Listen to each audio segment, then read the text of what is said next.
were stunned to see the accident unfold right in front of them. Some witnesses were in shock, calling 911. Others were trying to escape the unpredictable explosions. A handful of people ignored the dangerous chaos and sprang into action. I saw that semi-truck cross the northbound lanes and cross over into the southbound lanes, and then this huge explosion happened. I saw the bodies laying on the interstate, and that's what prompted me to stop. Witnesses say a tragedy like this is heart-wrenching, but something to learn from. Drive safe, be vigilant, and cherish those around you.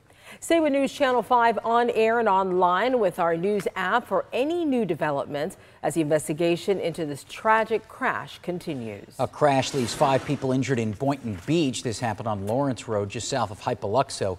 Police had to close the north and southbound lanes of Lawrence at Aspen Leaf Drive for some time following the incident. Boynton Beach police investigating a shooting that killed 1 person. It happened inside the Banyan Lakes community.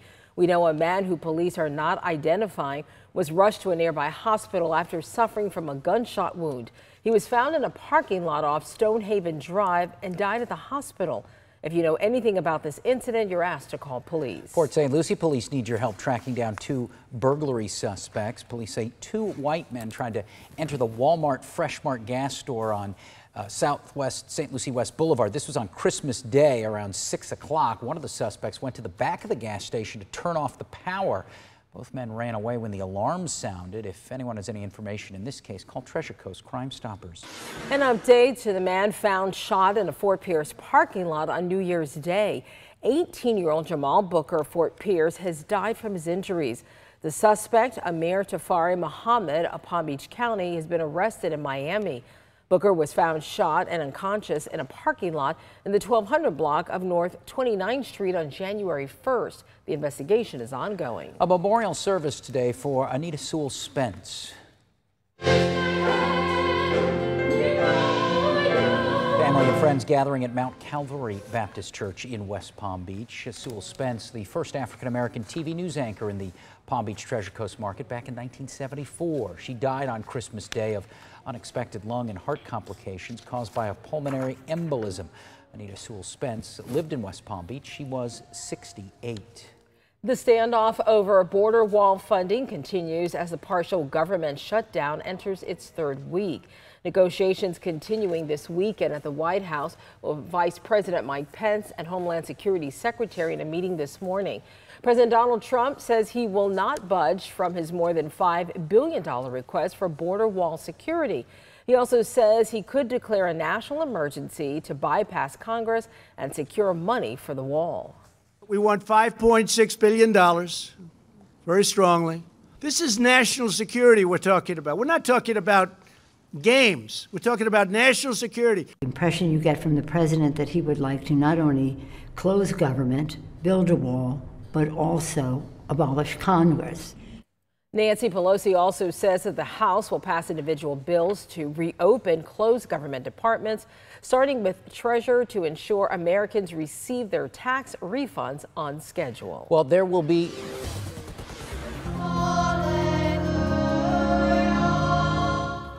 a local choir set to give the performance they'll never forget. Find out who they'll perform for overseas tomorrow. Did you overdo the spending this holiday season? Find out some unexpected ways that you could save money this year. You're watching News Channel 5 at 11 on WPTV. We're back in 60 seconds. Members of a local youth choir taking their musical talents across the Atlantic. St. Anne Youth Choir performing around Italy, and tomorrow it will perform before Pope Francis in Rome. The 60-plus member choir invited to participate at tomorrow's Mass, celebrated by Pope Francis on the Feast of the Epiphany of the Lord. The choir will sing with other youth choirs from around the United States. The 12th annual Flags for the Cure football tournament kicking off in the Acreage. The 5-day event began by honoring cancer survivors of all ages who attended the tournament, and also a moment of silence to remember those who lost the fight. Teams then took to the fields as they played to raise money in hopes of one day putting an end to all cancers. If it hasn't touched you or gotten close to you, at some point it will. To have to go through that at such a young age, to watch friends of mine have to go through multiple times, it doesn't stop, and we want to kick its butt. That's what we want to do. We want to kick its butt. The American Cancer Society donated a $26,000 check to the event. All right, chilly night tonight. Coming up, I'll let you know how cold it'll get. And if you don't like the cold, I'll let you know when it'll warm up and if any more cold fronts are headed our way.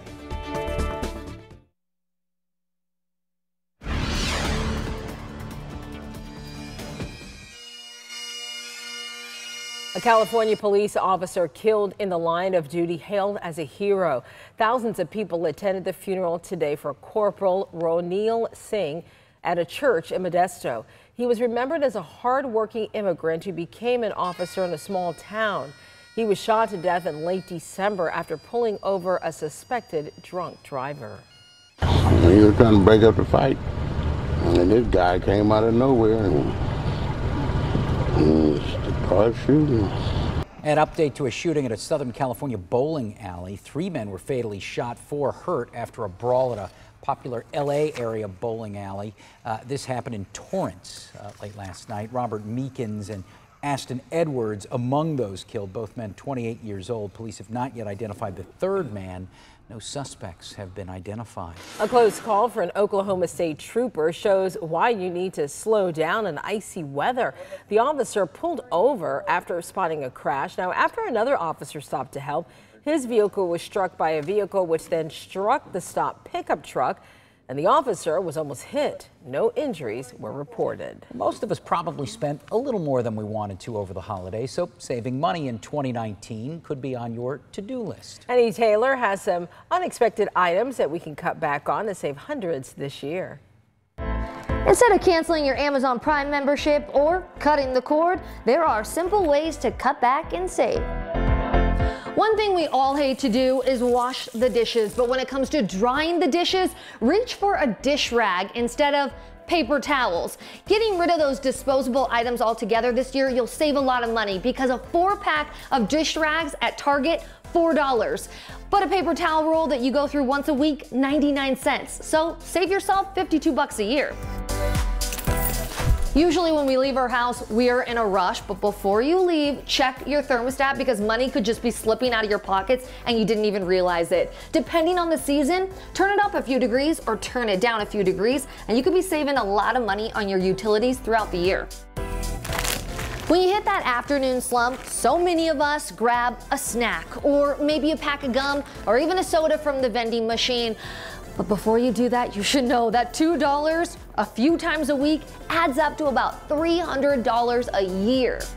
I bet if you unlock your phone right now, you have quite a few apps you've downloaded. Well, that's fine and all, but how many of them do you pay for? This year, stay away from the premium versions and stick with the free ones. Some of those apps can cost $5 a month just to use. If one of the apps you've downloaded is a coupon app, I love saving money. But just remember, don't use the coupons that make you buy something you don't need just to get a savings on the item you do. If cutting back on all these items is a little bit overwhelming, just stick to a few and see how much money you end up saving. I'm Annie Taylor reporting.